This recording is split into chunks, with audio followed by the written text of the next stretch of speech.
Hello and welcome to the 162nd Photography Podcast. I hope you listened to episode 100. We're now at episode 101 and there is a bit of a follow-up to episode 100. I put messages out to people who had been on the show as guests and a lot of them came back.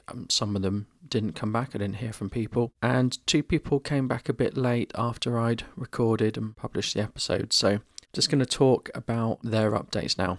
So Spyros from the street photography episode very early on got in contact, and he still takes photos but sadly not as often as he would like to due to the fact he's very busy with work, and I can sympathise with that. He keeps streethunters.net running and he shoots whenever he's got the chance. He has lots of things going on, and the most important one he says that he'd like to share is he's been organising the FOSS Street Photography Festival in the Balkans, that's Athens, Bucharest, Sofia, etc. And he's been part of the VSLO Festival. I'm not sure what that is, but sounds very good, and I'm guessing it's a photography festival. He's been shooting and changing his style, and he thinks he's refining his style. He's planning a big update of the streethunters.net website, and there's going to be more on that site coming later this year. Now, I spoke to Nicole about pin-up photography in one of my episodes, and when I reached out to Nicole, it seems I reached out to her at a time when she's undergoing a huge change in her business. So she's actually finishing her pin-up business for good. She's not doing any more pin-up photography because she's going to concentrate fully on fantasy, cosplay and digital composite art from now on. She says that's pretty much the reason that she's not been able to get back to me in time. She's been doing photography now for over 13 years and she has absolutely no plans of giving it up. At this moment, she feels much more at home doing fantasy, sci-fi, gothic genres than retro pin-up. Gives her the freedom to create her own unique artworks. Cole is now offering one-to-one Photoshop courses,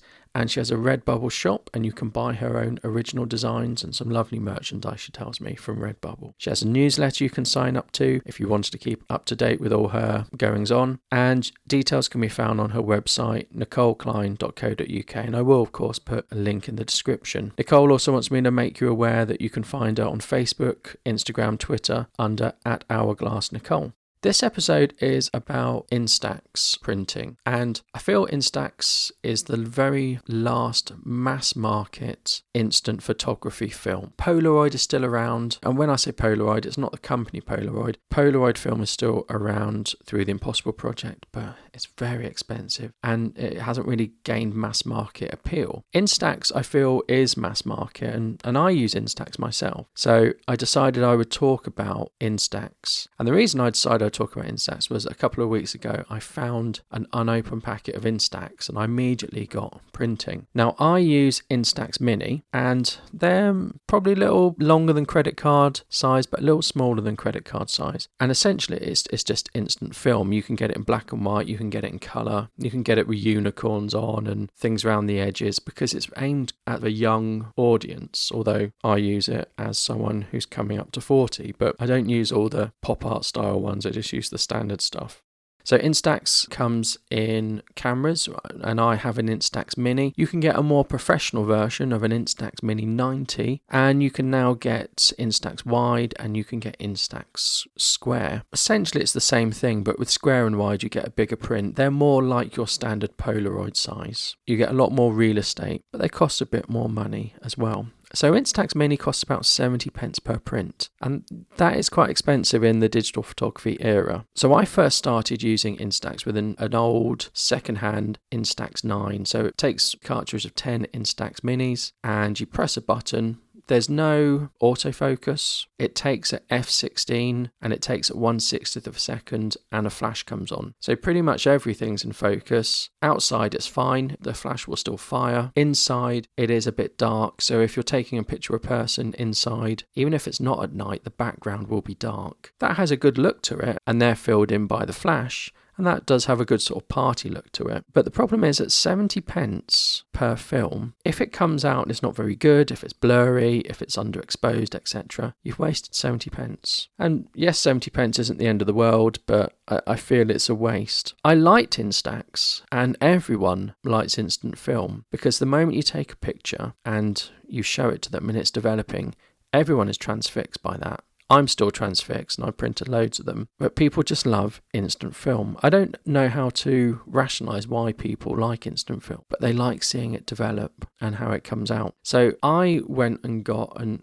old Instax, I say old, the first Instax printer, and it's a digital printer. And if you have a Fuji camera, you can connect straight away to it. So I had the Fuji X100 and I couldn't connect to it, but I think the next iteration of that camera you could, and all other Fujis since you can connect to them. So it connects wirelessly and you can take a picture in RAW. You can develop it if you want in camera, because you can do that with Fujis, and then you just print it wirelessly to that printer and it comes out. The benefit of that is you're not wasting film. So if you take a picture and it's not great, well, you don't have to print it, you can delete it. On some of the newer Instax cameras, you can plug in SD cards and you can print pictures, or you can take a picture and you can set it to digital only so that you can decide whether to print it later. But in the Instax I have and the cheaper Instax cameras, press it, it prints it, it comes straight out. My one has an old sort of CR123 battery, which lasts for years. There's no rechargeable battery element to it, although the newer ones have rechargeable batteries. You can now get ones for square printing, I think, which are probably better still.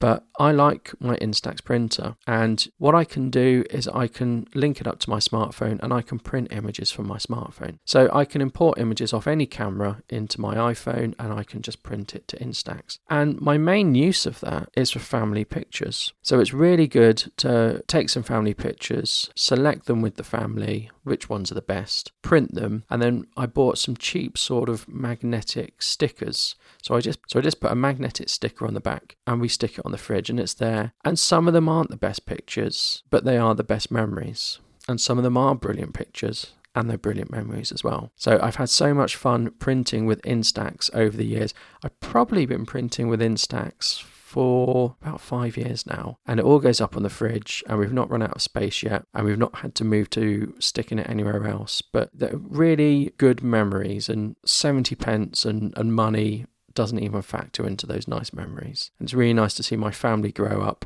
and the pictures to document that along the way. And of course, the prints don't fade. You can go and print digitally. You can go to shops and plug your camera in or plug your SD card in, plug your phone in, and you can print. But there's something really nice about having a printer at home and just doing it as and when you want. And it's nice with Instax that they're small enough that you can fit lots and lots on the fridge, or you can just shove them in your mirror because they're quite robust.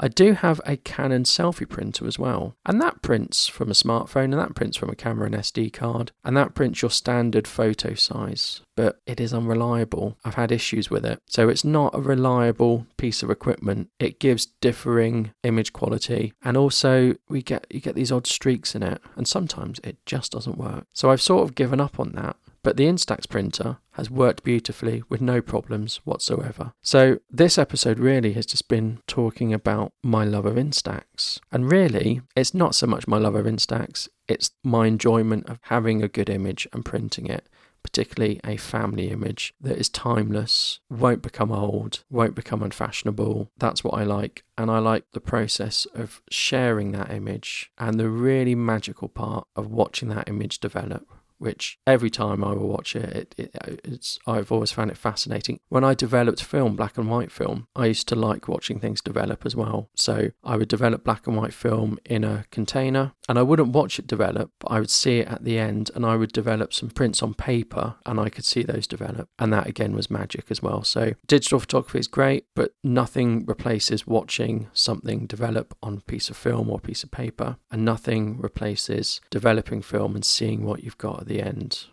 That's a feeling digital will never replicate. I hope you've enjoyed my thoughts on Instax and printing. Do let me know what you think, and don't forget to leave a review on iTunes because it would really help the show out. Thank you. Goodbye.